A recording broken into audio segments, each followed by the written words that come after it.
Blue Earth County officials take the first step toward removal of the bridge near the Rapidan Dam. Tomorrow, the 3-month mark since the raging Blue Earth River carved its way around the Rapidan Dam. The County Board of Commissioners will consider multiple bids to remove the County Road 9 bridge just south of the dam.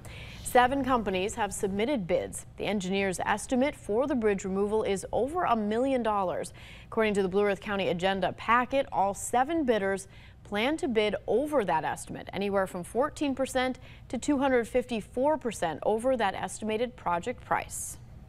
We get those large ice sheets and heavy flows in the spring coming down the river that had significant potential to collapse the bridge and create additional river scour damages to the private and public property there.